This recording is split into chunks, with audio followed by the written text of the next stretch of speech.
Everybody's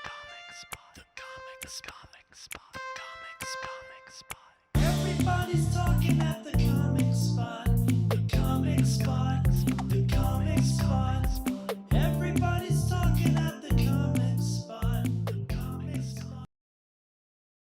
Here we go, pretty soon here.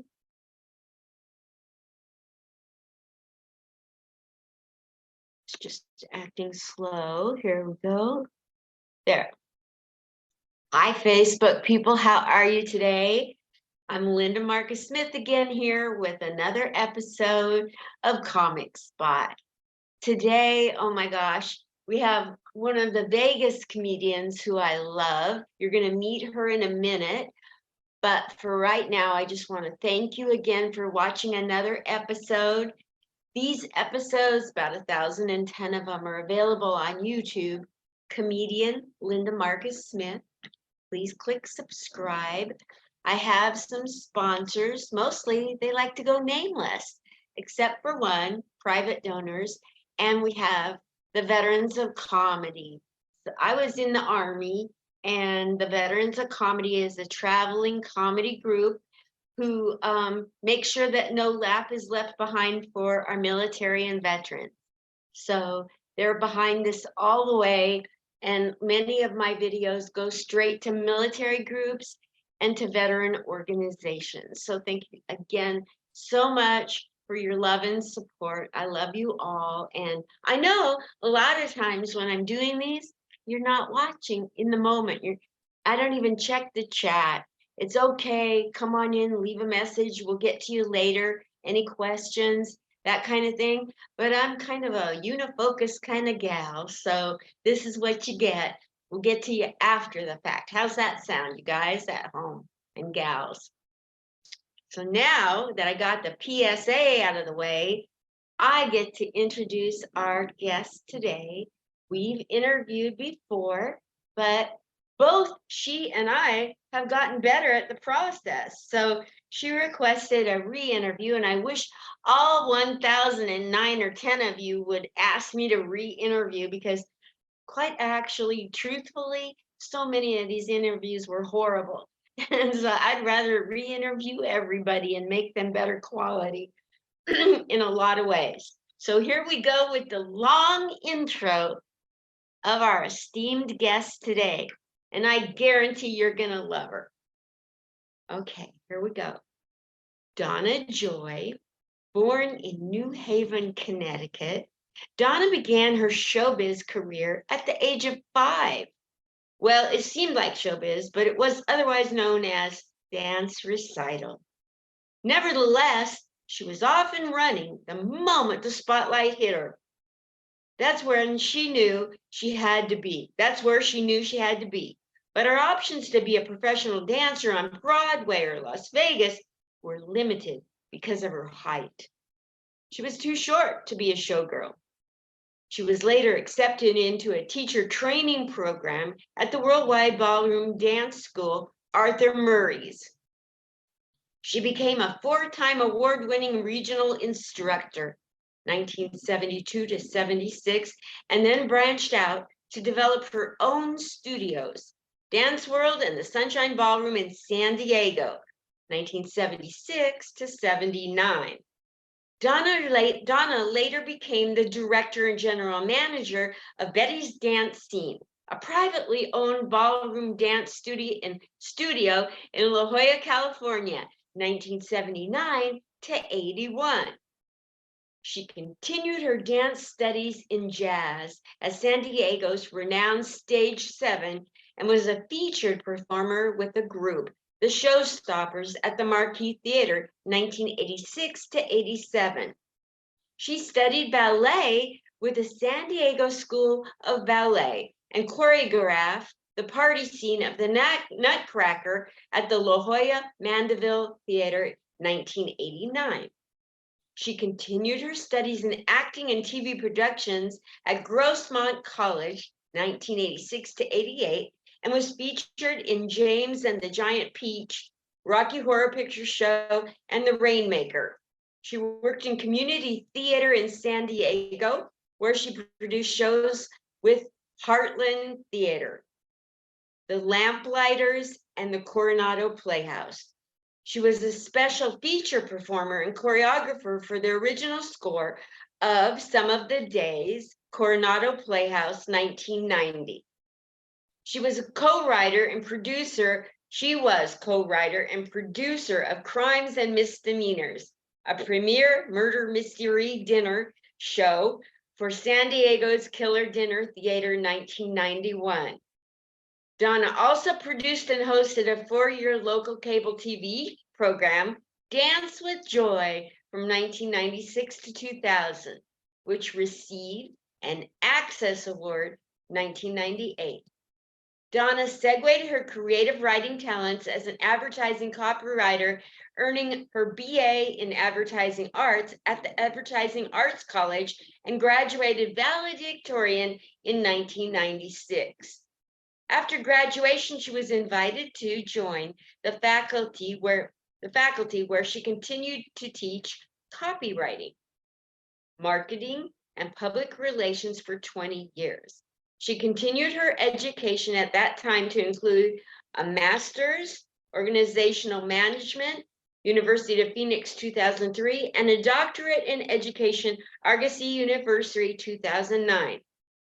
Currently, Donna lives in Las Vegas and studied comedy writing and performance with Don Barnhart.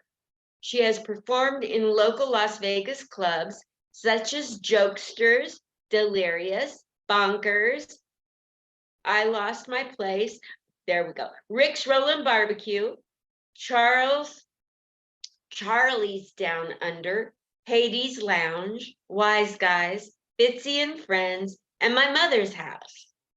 She has also performed in San Diego at the American Comedy Company, the Comedy Palace, the Comedy Store, Indian Joe's Brewing Company, Jacked Up Brewery, Bully's East, and the Madhouse.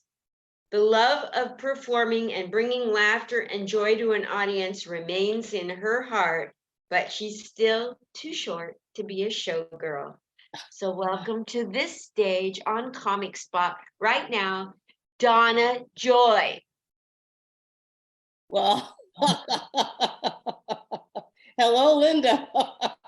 Boy, I am tired. I'm tired listening to all of that. I said, oh my God, how old is this woman? She must be like about 500 years old. Methuselah's wife. Pardon me? Methuselah's wife. Yeah, exactly. I go, wow, I really did all that. Yeah. And worked at the same time. So it's been a heck of a ride, a heck of a journey. Yeah, lots of fun. Accomplished all of this and had a day job on top of it. Yeah. When I was producing the cable shows, I was producing, and it was just, a startup. So there was very little money in it other than, the potential and the promise of. So I was working full-time jobs. I mean, it was crazy. And when I was, when I was studying for my doctorate, I was teaching full-time. So I've always managed to do full-time jobs and all of this other artistic, projects at once. But I had a lot of time. I had a lot of time on my hands, and I just took advantage of it. Yes. It's a lot of hard work. A lot of hard work. Congratulations on all you've accomplished. Well, thank you so much. Thank you. And it's so fun just being here now in Las Vegas, where I could actually just take the time and enjoy the art form. I really, when I came to Vegas, I decided that I really wanted to learn about writing comedy because, as you said, I was working in the advertising field as a copywriter. So I've done a lot of writing for advertisement commercials for a lot of different platforms, print, broadcast, web, this type of stuff. So I thought, what do I want to do next? Because it's always like, what's next? Right, Linda? I mean, that's how you propel through life. You just don't settle. You just say, okay, fine, I've done this. What's next? And I thought, I'd like to learn how to write comedy And as you know, as the, I don't know what you would call it, kismet or the universe or whatever, I started researching Las Vegas, and I found a little link that was called the Comedy Writing Institute. And I thought, well, that's perfect. And I connected with them. And of course, that was run by Don Barnhart. And he ran some fabulous classes. And it really helped spur my decision to move to Las Vegas. So I came here and I got myself settled really quick and contacted Don and signed up for classes and started to learn the construct of writing comedy, because it's its own discipline. And there's a lot of things that you can say, a lot of things that you could talk about, a lot of things that are funny or whimsical, but there's a certain formula to it that really makes it most impactful. And I kind of coordinated that with my writing techniques. I think we were talking about it one time. I said, it's a lot like writing for radio. If when you write for radio broadcast, which is kind of a lost art in itself, because radio is kind of like a secondary medium now, but it used to be a primary medium. And when you write for radio, you allow people to put the idea together in their own head. You can create a situation, but allow your audience to fill in the blanks. And when they can do that, then it becomes relevant to them. And that's what sells in radio. And that's what completes a comedy session. I could talk about something, but if I make an inference and not be too literal with it, people make their own joke in their own head, and that's what they respond to. That's what they laugh at. So it's very interesting. It's a really interesting art form, and I just love just being part of it. I just love being part of the community here. When I came here, it was I didn't know anybody. I just basically met people through the classes and through the showcases. And the community is such it's such an open community and welcoming community that I felt right at home. I felt like, yeah, okay, I belong here. This is good. I know firsthand being here that the comedy community has wrapped their ever-loving arms around you and that you're a hit wherever you go. So, That's you're nice. Thank you. Yeah, I mean, there's never any scuttlebutt about you. No You're scuttlebutt? always loving to everybody and welcoming. And if for any reason somebody isn't welcomed by you, there's a darn good reason why. Well, we're all on our own journey and we're all on our own path. And I think that, part of my education background lends itself to that I appreciate everybody's effort if they're really working on it, if they're really sincere and working on their craft. I'm their biggest cheerleader. I'm just so proud of people because it takes a lot, to basically go from one point to another and to be diligent enough to keep going at it and making it good. And that's kind of like been my lesson my whole life. Nothing just happens instantaneous. It takes learning, it takes practice, it takes process, and it takes performance, to do it. So I appreciate everybody's efforts. I appreciate your efforts, especially doing like these key little, interviews like this. I think it's so important, it helps, propel people's ideas and personalities, whatever, and their success. So Absolutely. kudos to you. Thank and you. getting on there and doing this technology stuff. I know. Like when I first started, the computer I used and my style was horrible. And thank you for giving me a second opportunity to make it right. Oh, it's my pleasure. It's my pleasure to make it right myself. Well, So what would you like to know? What would you like me to expand on? you know, I've had the luxury of being in the same room with you when you're on stage, captivating an audience, and your comedy spans age gaps. I just want to say that, which is so great for me because that's, you know, we both have age gaps to deal with when we're on stage, and you seamlessly grab their attention and the young people, and you're so relatable to the young, and that's been something I've gleaned from watching you. Thank you. Mhm. And where I'm going with this is you have such a passion for life and accomplishing things, obviously, from your intro, and you're so warm and loving to other people, which makes me wonder, and I didn't plan this ahead, All right. I've got to know where that comes from. Like, what in your life made you explain to me why you are so much the way you are? I would like to know that myself. Well,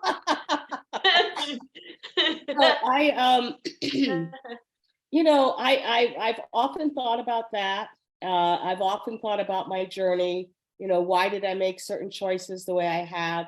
Why am I so insistent on being very independent and all of that? And I actually started writing a one-woman show, but it's so totally in the making right now. I mean, it's in the rough stages. But one of the themes that comes through, and I call it right now, working title is Change the Channel, because it goes through my life, and it's like at 5 years old, I call that channel 5, then I go to channel 6. But now, but right now there's like 65 channels. So it's I'm going, who's going to sit through 65 channels? Anyway. I will. But part of that writing in my early days, I am a second generation Italian. Okay, that means that my grandparents were immigrants. So I'm only second generation removed, from being part of this country. My heritage in this country, started in the 1900s, a little more than 100 years ago. That's not a lot. It's not a big time. But in both sides of the family were Italian immigrants. So I was raised in an immigrant culture, if you will, where everything was very family oriented, very celebratory, but it was very conditional in terms that it confined you to the realms of that that culture. So in other words, I was only expected, for instance, when I was growing up, I was only expected to graduate from high school, get married, live down the street, have a bunch of kids, and be at mom and pop's house every Sunday. And to me, that was like death. That completely freaked me out when I was a kid. So I can't do this. I can't do. No, I don't. I want more. I want to do more. But the support and love that comes from that kind of a culture, I think, really instills a certain confidence. And and they were always. My family was always very outgoing, very loving, and but like I said, conditional. So I think that's where some of that comes from in terms of accepting people and realizing, your place in society. I mean, not everyone, comes up from the same places.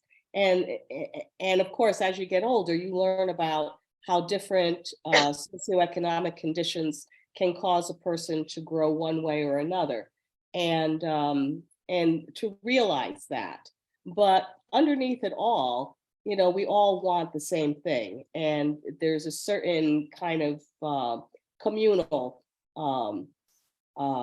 concept that works between people. So I think that's where it comes from. I think it comes from just coming from that kind of family structure and encouragement. You know, like I said, when I was 5, I was in dance school, took dancing all through my teenage years.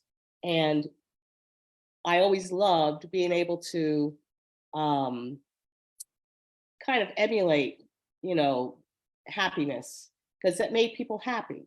You know, I could be in my grandmother's living room with all the aunts, uncles, and cousins, and I could dance for them, perform for them, and it made them happy. So that was this type of love, you know, that I was receiving back. So that's where, you know, it becomes reciprocal. So you kind of like crave that. And I think that's it. It's a great question. That was a great question. Thank you. Yeah. It'd be really easy for someone with all your stage, all things you've accomplished on stage at colleges. It'd be easy for you to not care about the little people or think that you're better than, but you're not that way. You know, you've hinted at some of these when we've talked or when other people have come over to talk to you or get to know you. You've hinted at them, but you're never in their face or talking down or judgmentally, you know, like get in there and try harder. Look at all I've accomplished. You're not Yeah. that person. Right, right. That's why I was a little, you know, I was a little embarrassed that you were reading all that stuff that I sent you. Because, you know, you just go, oh my God, I really, I think that there's 2 types of performers, okay? At least 2 types of performers that I've observed in my lifetime. There are performers that are there to feed their ego. You know, they're ego driven, and they are there so that you could, you know, honor them, that you are there to, you know. But then you have performers that are not based on ego, but they're just based on the love of performance. Um, I'm trying to think who comes to mind on this. Was oh, there's a whole bunch of performers. Liza Minnelli, for instance, one time I read an interview with her, and she said, in order to perform, you just have to get past your ego. You have to push your ego aside and just get out there and do it. This is your gift that you give. Ben Vereen, that's who I was thinking about, just thinking about. Ben Vereen, consummate performer. It just oozed out of him. He just loved to perform. He loved to give, you know, that type of thing. So you have the ego driven, and then you have more of the performance giver. And I always felt like I fell into the second category, you know, where I just love to perform, and I love to provide some level of, you know, fun or happiness or laughter and all the time.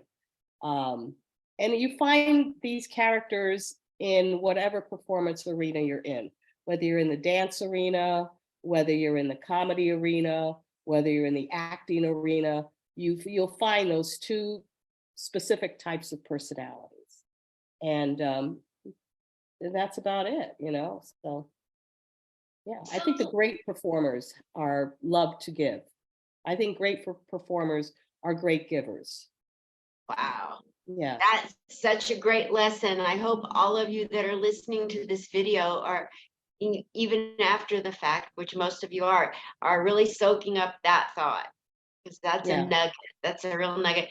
And it is so beautiful to see you on stage. Not only do you walk up and capture everybody, your name is Donna Joy, and you are the embodiment of joy. Yeah, well, yeah, you have to kind of live up to your name. Well, I'll tell you, it's kind of fun the way I got the name Donna Joy, because, you know, I'm Italian. My last name is actually DiGioia, and it's spelled Digioia. And when I first started teaching, when I first went to Arthur Murray's, and I was in the training class. Now I was hired for their training class right out of high school. I didn't go to college right out of high school. I went right into the dance business. And I was in training class one time, And this Arthur Murray studio was very old-fashioned. They called us all by Mr. and Miss. Okay, so they were trying, never first name basis or anything like that. I was Miss, and we were trying to figure out what my name was going to be. And because they thought DeGioia was a little too cumbersome, they said Miss DeGioia, And then finally, the dance director just looked at me and his eyes just sparked right open and he goes, Joy, Miss Joy. That was it. And that's how I got the name Donna Joy. And that's kind of like stuck all the way through from that. Wow.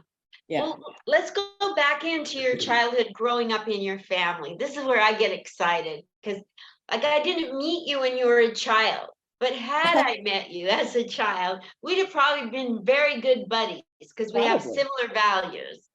Mhm. So I want to know, like, how many brothers and sisters were, and were you fun? How early were you? You're funny now. You must have always had an element of fun when you were dancing. I just Yes. want to hear, I want a glimpse of little Donna Joy. Little Donna Joy. Well, I'll tell you, I have two brothers and a sister. I have an older brother, a younger sister, and a younger brother. Okay. So I don't know if that makes me the middle child, but I think it does. And I think the middle child's always, jockeying for attention anyway. But we would, and because I was in dance school, we always had our costumes every single year. And every single year we would wear those costumes for Halloween. That's kind of like a twofer, that we got. But as I got into grade school, I'll even go back, and I wish I had the picture to show you right now, because now that you're asking this question, I had a friend of mine, an old childhood friend of mine that we connected on Facebook. She sent me this picture, and we were all at a party, and we're all in our party dresses. And all the little girls are all sitting there, they're all very polite, and they're all sitting there very calm. And there I am directing people and telling people what to do. So I was that kind of child where I would just always take the lead and then just direct people and direct the party or whatever games we were playing. When we got into grade school, I used to go home and I would do my homework and I would write a play. I don't know where this came from. I have no idea, but I would write a play. And I went to Catholic school, and the nuns were very supportive, and they let me perform the play, like during like assemblies and things like this. So I'd get all my friends in the schoolyard, and I would cast them, and I would direct it. Of course, I starred, and I was the lead. And I would just make things up. I was just that kind of kid, that kind of creative energy that was always there.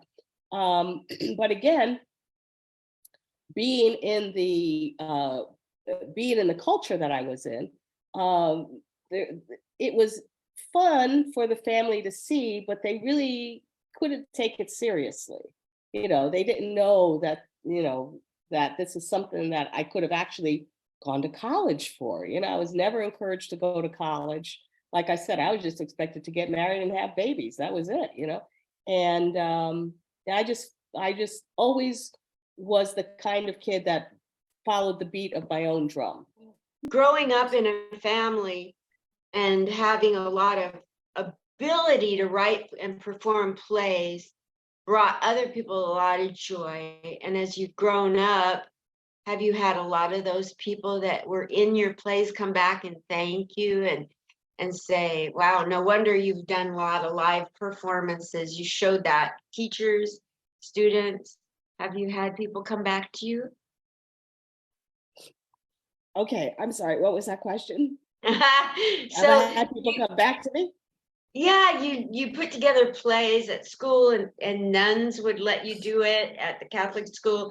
And so makes me wonder if in your life as you've grown, if people have come back to you to thank you or to tell you, I knew one day you'd do comedy, or I wasn't shocked to see you performing in San Diego and going as far as you did on stage. Well, I'll tell you, nobody is shocked, that I'm doing what I'm doing. And I have had people that I have known since childhood that have connected with me on Facebook. And they all have stories. They say, I remember this, and I remember when you did that, and all of this. So yeah, nobody is really surprised.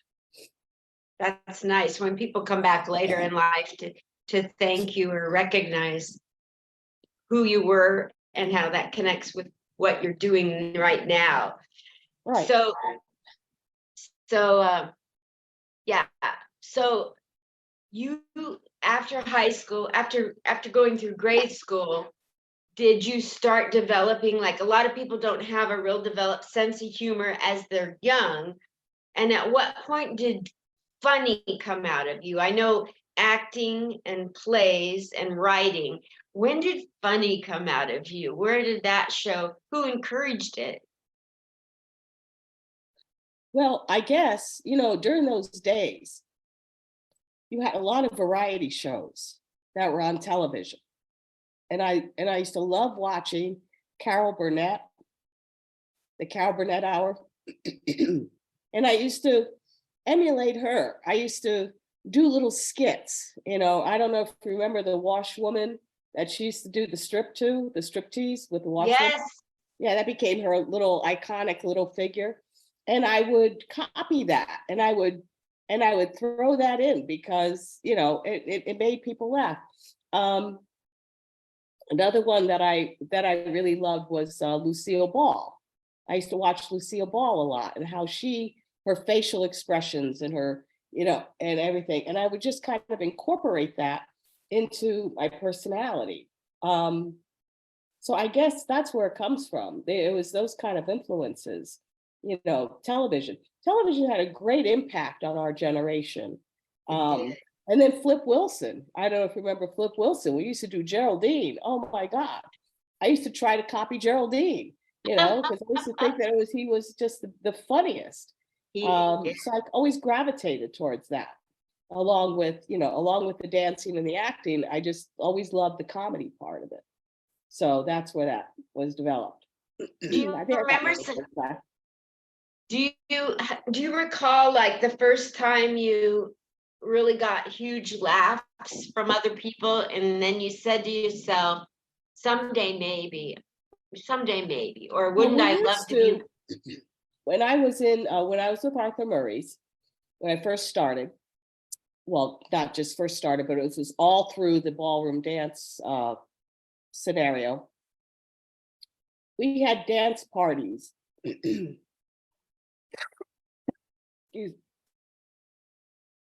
We had dance parties. Well, I don't know why this is happening.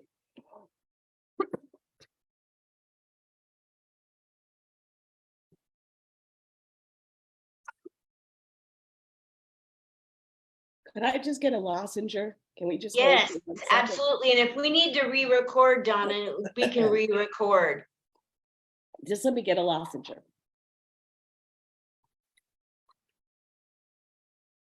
Hold on, everybody.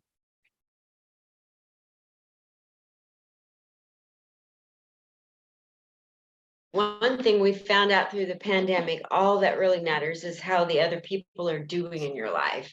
And this, as long as she's okay, that's what's important. I'm fine. It's just that it's all this dry and this dust, and these allergies are just terrible. Yes. Anyway, every Friday night in the ballroom business, you have a dance party. So you will always have your students at a party event. And we would do skits as part of the entertainment during the parties. So that's really where I started getting a lot of laughs, because we would do skits on bad dancers. We did a skit one time, it was called The Dancercist, where we had a possessed dancer, and the dancer was just, all out of step and out of tune and everything. And then one of the teachers would come in and he was like the preacher, and, and it just silly stuff. It was just really silly stuff.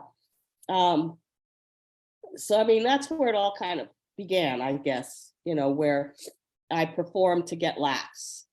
And I used to perform the Carol Burnett skits and all of that. My So goodness. that's where the first big laughs, I think, came from. Yes. It was much better. I got a lounger in.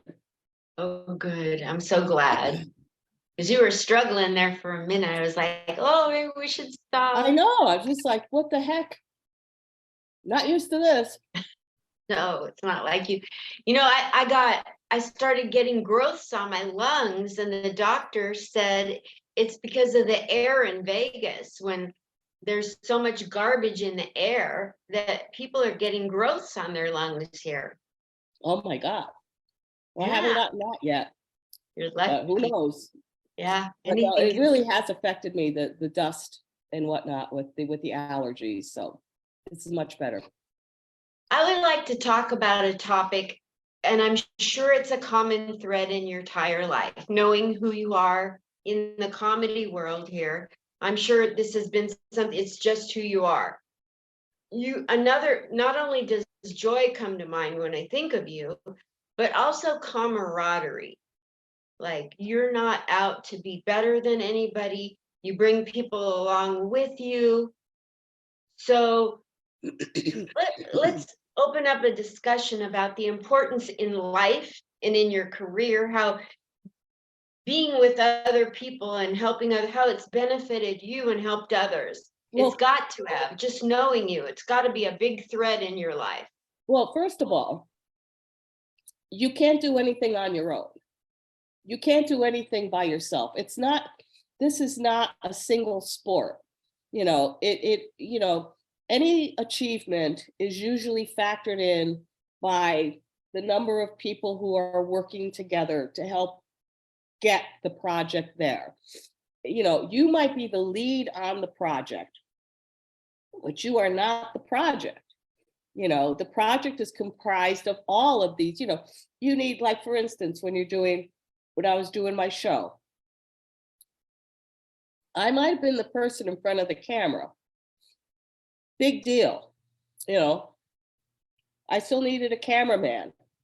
I still needed equipment. I still needed a location.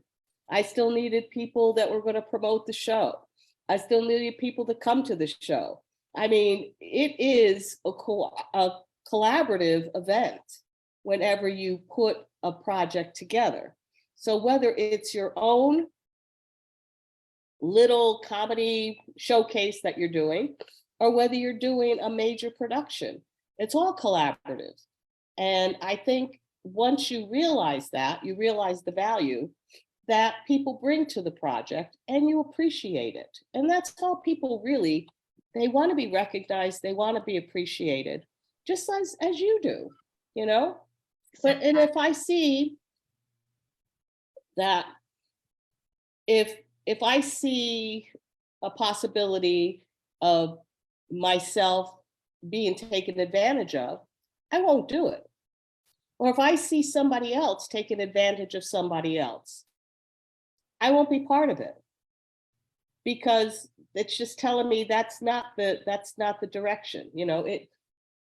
Performance art is a community art. It's a collaborative art. You don't get anywhere, on your own. Yeah. And if you do, what is that old saying? Be careful of the people that you step over on the way up, because they're the people you're going to see on the way down if you fall. Okay, so don't do that. And it's so true. If you step on people on the way up, and you're going to stay up there for a little while, but everybody has, there are hills and valleys, slumps and everything else. When on your way down, people are just going to step out of the way and let you fall. Yes. That's not good. Not smart.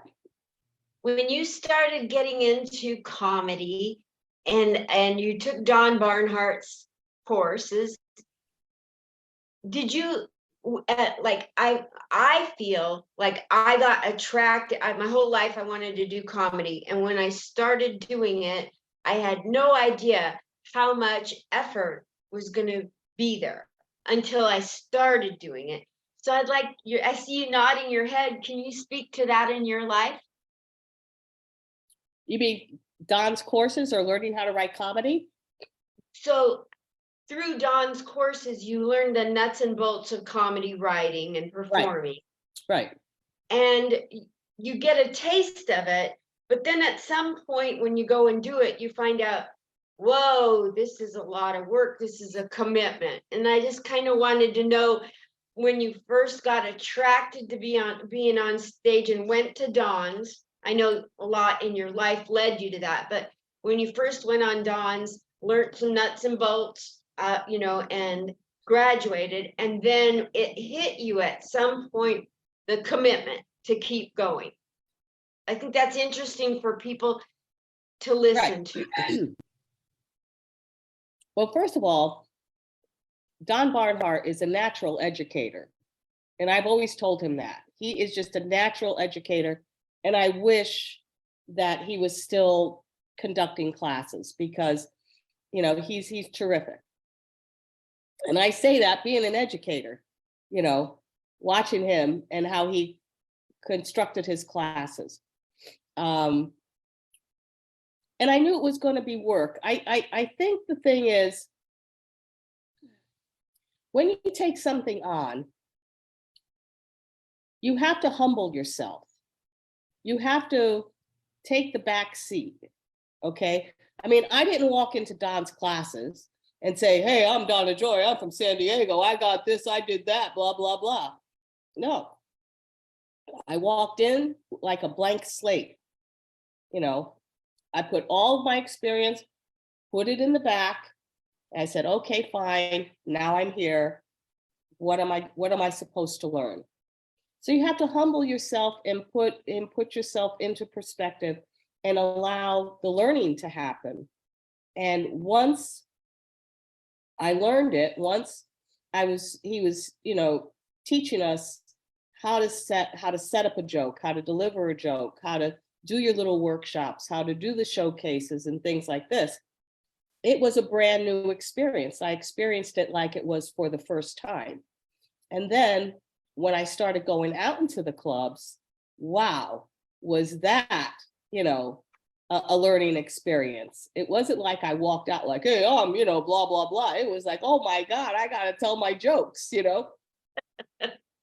and you evolve. But I think that's the most important thing, regardless what you've accomplished in one area of your life. Don't take that as a preamble to a success in another part of your life. Take that part, I hope I'm making sense, take that part and start from scratch. It's like when I went to the Advertising Arts College for my undergrad, all right? Before I even went to the college I was already working in advertising. I had worked in advertising for almost 10 years before I went to the Advertising Arts College to get a degree in advertising, okay? And the reason why I went is because computers started coming on the scene, and I realized that technology was going to be the future. And if I didn't learn these computers, I was going to be selling shoes for a living. I mean, it was pretty obvious what was going on in the industry. But I didn't go to the Advertising Arts College saying, I've got 10 years experience in advertising, blah, blah, I've done this and that. No, I just put on a student cap and went in with a blank slate. And certainly my experience helped me in some areas, which is why I graduated valedictorian. I mean, everybody goes, oh, she graduated valedictorian. To me, it was like, yeah, well, I should have been valedictorian because I had been in the business already. It was like, if I didn't, I'd be shortchanging myself. But you got to be humble. You got to be humble. You got to be willing to just start from the very beginning. You have to open yourself up to learning. You have to respect the people who are teaching you the craft, and grow from there. And it's always a commitment. I mean, anything that you move on in life is a commitment. And so the question is how much of a commitment do you want to make? Do you want to you know, do you want this to be your life? I mean, what do you want? Where do you want to go with it? What are your goals? We've And all how are you seen, going to achieve it? seen comedians come in to the scene at different times. And then when it hits them how much work it is, they bolt. Well, you know what? When you stop pursuing, that's the end. And you could keep going. As long as you keep going, you'll be growing. But as soon as you stop, it's over. So if you decide that that's not the commitment that you want to make, fine, then that's the end, and you move on to something else.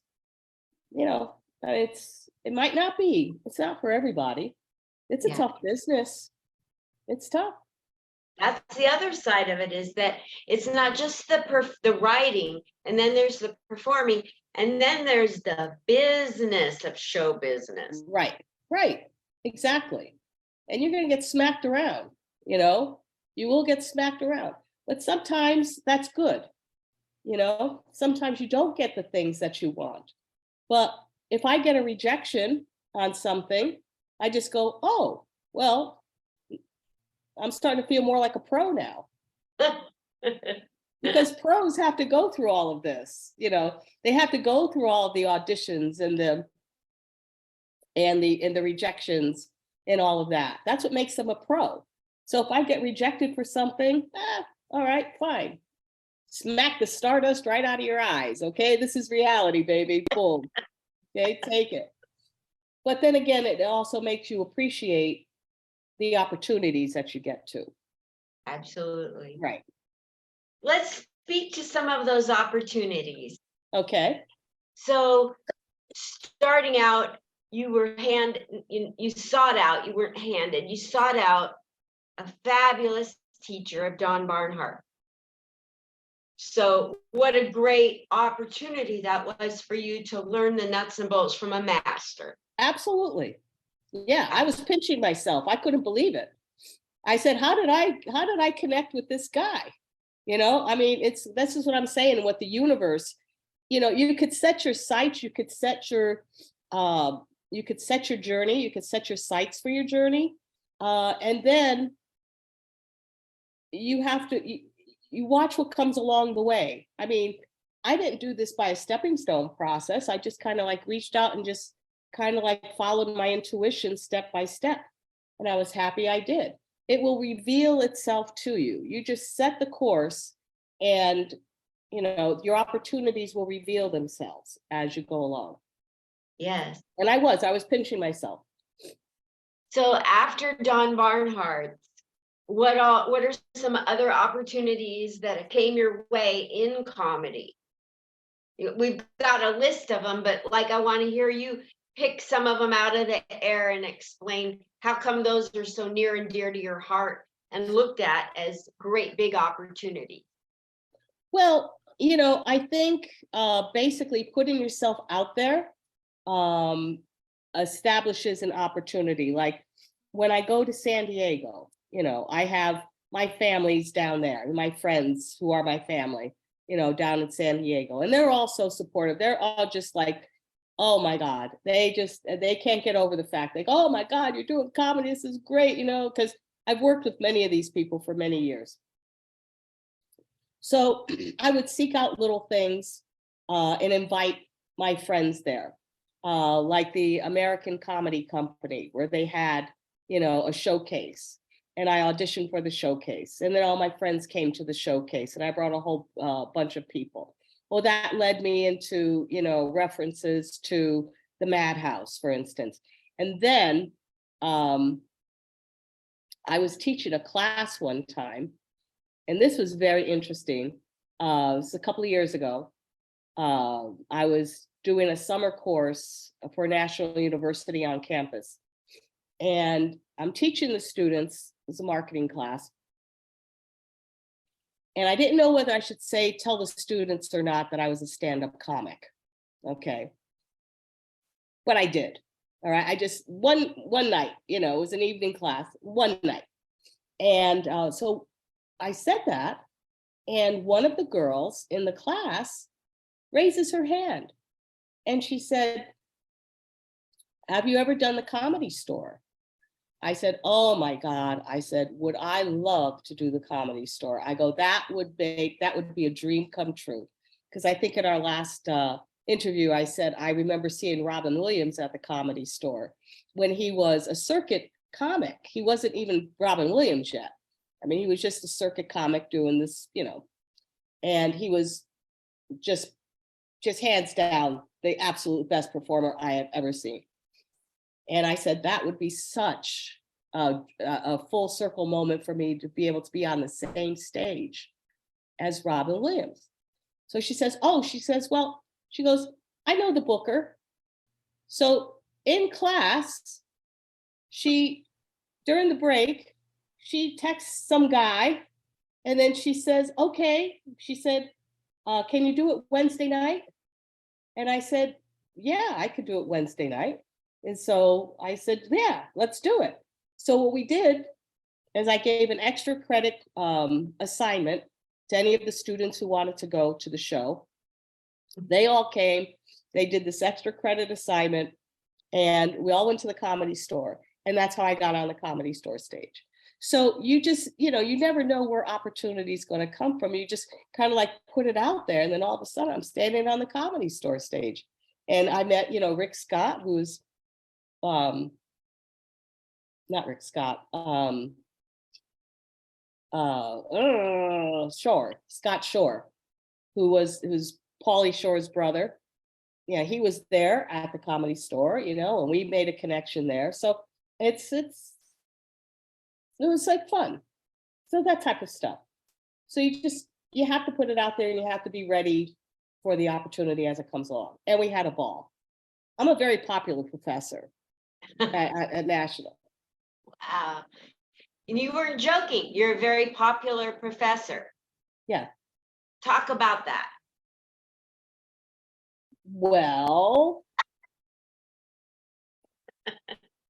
I teach advertising, marketing, and public relations. Okay. And my doctorate is in education. So that makes me a professor. But what I like to do, especially with my on-ground classes, this was before COVID, is I like to give my students real world experiences, and we do a lot of field trips. Or I remember when the movie The Founder came out for McDonald's. It was a story about Ray Kroc. I took them all to the movies, and we saw it at the movie theater. And we had, and I applied it to the principles that we were learning, in marketing. And, we have real world discussions. So I think that's what that kind of makes me a popular professor. And then when I was with the Art Institute, I always put my kids in the big competitions, and I had them compete against, the large schools like UCLA, Pepperdine, this whole Loyola. Anyway, I would put them in all these national advertising competitions, and I would push them to do it. And we always came in the top 3. And we were this little small school, a couple of hundred students in the program, but that's what made me popular.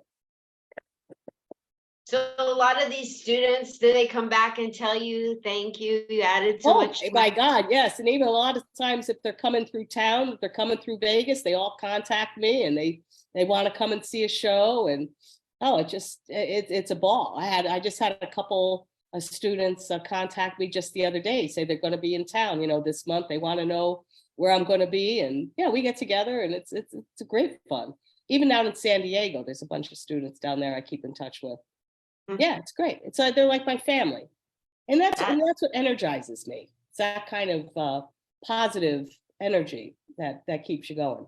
Absolutely. Yeah. Negative energy can just suck the life out of you. It's the worst. It's the worst. That's why I say I stay away from it. If I see it coming my way, I just sidetrack it, and I don't have anything to do with it. Because you don't have to take it into your life. You don't have to take negative energy into your life. You don't have, why? What's the point? What are you proving?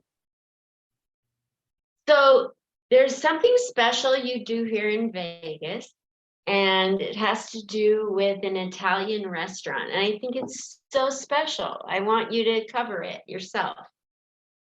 You are talking about my mother's house, Italian Supper Club in Summerlin. Yes, that is such a fun story. I was there one night because I live in Summerlin. So I was there one night with a friend of mine who knew one of the guys in the band. And the owner of the restaurant, Mike Leonetti, he is absolutely an incredible entertainer. Wonderful. I mean, he's just an incredible singer. The band is fantastic. And he does these floor shows that they used to have in Vegas back in the 70s. And he plays a lot of Sinatra and Louis Prima, and he just gets the whole place going. His place, when he performs on Friday and Saturday nights. Place is packed. It's full house every single weekend, every weekend. So one night I was there, like I said, with a friend of mine, and she called Mike over and she said to Mike, you know, Donna's a stand-up comic.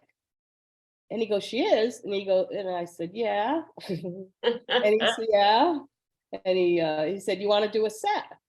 And I said, well, okay, I guess, I mean, I was, whoa, my God, so I got up and I did a few minutes. And after that, he just loved my comedy. He loved what I had to say.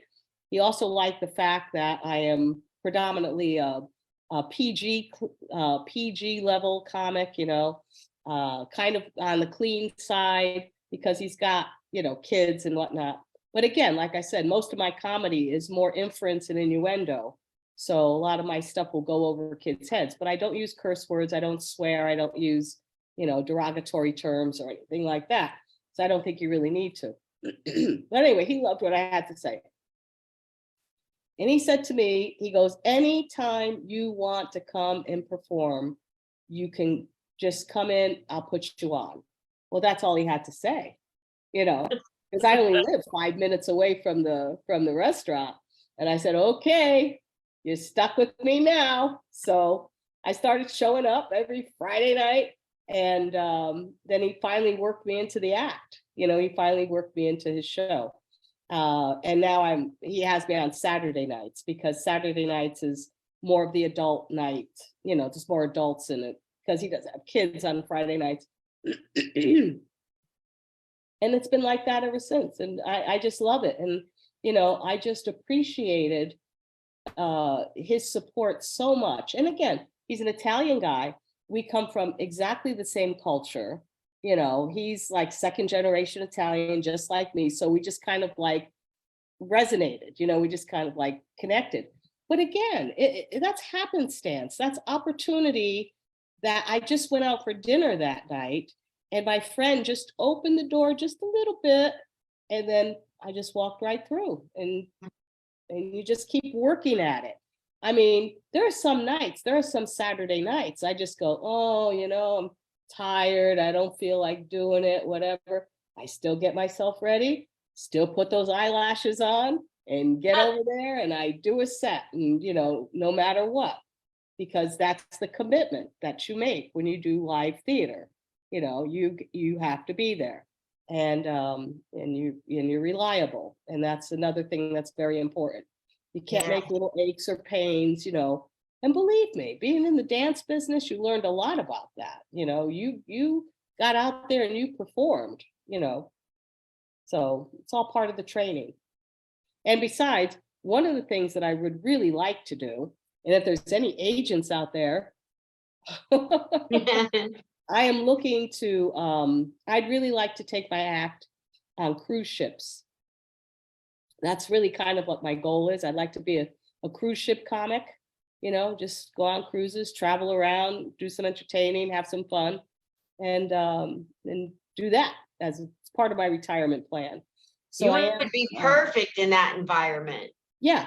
Well, and that's another reason why I love my mother's house, because the audience is exactly the same kind of demographic that you would find on a cruise ship. So I really take advantage of that too. And I just say, I'm just so thankful, for having the opportunity.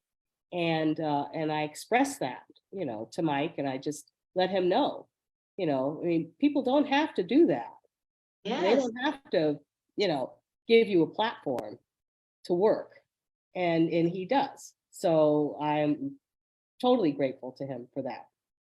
I know a lot of cruise ship comedians, and not all of them are spring chickens, in their 20s and 30s. There's quite a few of them out there that are up there in age, killing it on stages, and it's a very good, it's lucrative, and you get in front of a large audience a lot. I mean, Yeah, we all yeah. got into this to make people laugh. I can't think of a better way to make a lot of people laugh. Yeah, yeah. And like I said, it's a great retirement plan because when you're older, you don't have the same type of day-to-day commitments. If I want to take off for a month, 2 months, I can do that. I can just, okay, fine, just pack everything away and just take off and then come back. And, life is a lot freer. I don't have to do a full-time job and do my comedy and do all of that stuff. So I think older comedians, and again, the demographics for cruise ships are older anyway. Yes, absolutely. Much more relatable. I remember going on a cruise maybe 20 years ago, and it was a comedian named Mr. Lord out in New York. I don't recall his first name. And he must have been 70, and everybody just loved him so much, And Yeah. And you have to be a host and you have to make people feel welcome and all of that. So you're I mean, it's perfect all for part that. of the whole process. Yeah. So that's what I'm kind of looking forward to. You always have to have goals, right? Oh, I mean, you have your goals with your military and what you're looking to accomplish. So you always have to have goals. If you don't have goals, I mean, it's the best way to get old, is to not have any goals. yes, yes. Just keep moving. So where do you want people to follow you, and what things do you have coming up for performances? Okay, well, let's see. Yeah, I'm getting pretty booked around town, which is what I really love. I mean, and again, I'm not a road comic. I just want to stay around Las Vegas. I do little shows here. I do my mother's house. I'm happy. I'm a happy camper. I'm going to be doing the Craft House on Sunday in the Arts District. Then I'm going to be at, okay, tell me. I'm going to be at the Craft House on Sunday. Then I'm going to be at Rick's Rollin' Barbecue on the 29th. Then I'm going to be at the Neon Desert, I think on the 12th. I'm going to be at Buck's Tavern in April as well. And then, yeah, the Neon Desert, Buck's Tavern, Rick's Rollin' Barbecue, Craft House. Yeah, you could go on my Facebook page, Donna Joy, Joy. You can find me there. It's called Time to Laugh. And I post all of my showings there. Super. Yeah.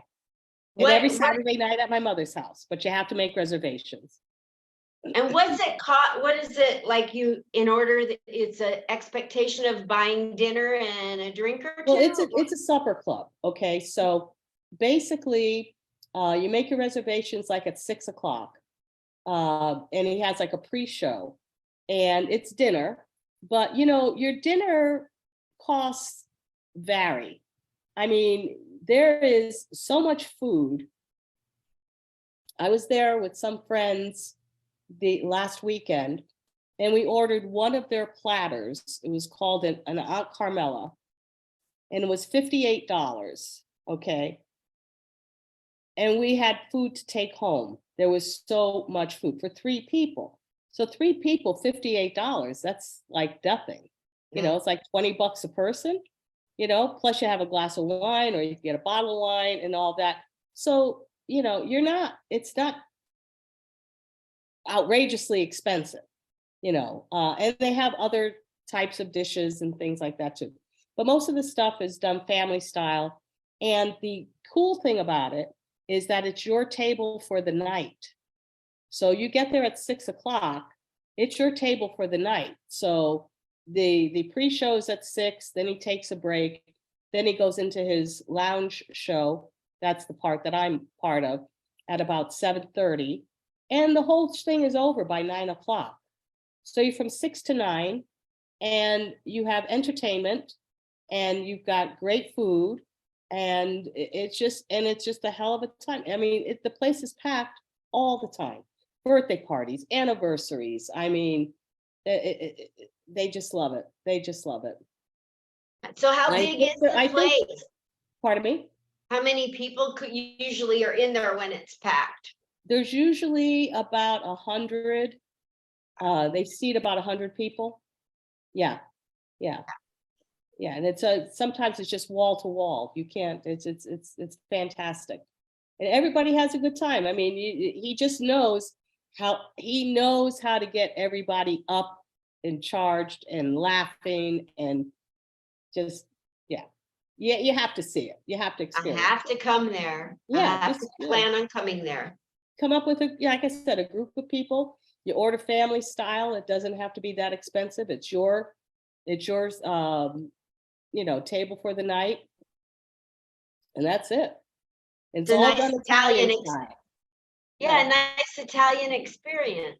It's like an Italian wedding, is what it's like. It's just, it really is. He gets everybody hooping and hollering, and it's a real challenge, though, to do comedy there because people are so energized, to kind of be able to capture their attention and get your jokes out, on and off. It's not like a club where everybody's expected to be quiet and all of that. You have to kind of control it. So yeah, it's a little bit of a challenge. I'd like to see that. It's an experience. I have to come out there with a group of people and see you in that environment. I've got to see it. You'll have a great time. Just let me know if you have a date, and I'll set up the reservations for you. Okay, all right. It'll probably be in May. Good. Yeah. May sounds good. So you've said a lot, you've given a lot of nuggets of advice and broken things down very well for people. What is something that I didn't cover that you'd like to impart or share with people about who you are, who you're becoming? Well, I think you've covered you've allowed me to cover a whole litany of things to go through, and hopefully it has given people a little bit more insight, to who I am. I was out with some friends last night, and we were talking, and I said, people in San Diego know who I am. They, because I've had relationships, for over 45 years there. I said, I come here and people just look at me as like a comedian, but that's just like one little tip of the iceberg. It's just like one little portion. So I really appreciate the opportunity to be able to introduce myself and get people to know me, a little bit better, and what my philosophies are, and how I approach performance arts and things like this. So I really appreciate that opportunity. Absolutely. And if this, has done that, great. I love it. So I really don't have anything else to say other than, I'm very excited to be here and be a part of this fabulous place we call Las Vegas. Yes. I'm going to tag a few people and put in the post that you would love to be able to be blessed with a cruise ship job. Yeah. And I'll tag people who are doing cruise ship comedy. Mostly I'll tag the women because I think these women support other women trying to do things in comedy. So great. You'll see some names on there. See, and this is how it works. This is how it happens. You put it out there, and it opens a door, and you let whatever's going to come in, except if it's negative. Then if it's negative, the people that run the Veterans of Comedy, Will Clifton. He's a cruise ship comedian as well, so I'll let him see this. Oh, great. Very Excellent. positive, very I positive love it. person. I love you. I love you right back, Donna. When we get off of here, I need to talk to you on the phone about something totally different Okay. All and right. kind of fun. Oh, okay. I'm all ears. Yeah, thank you so much for coming on. You're welcome. You are an inspiration, and I don't know how you feel about being told you're an inspiration, but you inspire me even before you have explained your life in its entirety. You exude confidence, you exude welcoming and accepting of people wherever they are. And so you are somebody that everybody should be around and get to know and start sweet. emulating some of the great qualities, but not faking it, doing it from your heart like Donna Joy. Yes. Joy. Well, thank you, Linda. Thank Okay. you, Donna Joy. Okay, Talk to you Linda in a Marcus minute. Smith. Okay, take care. Okay, bye. Bye.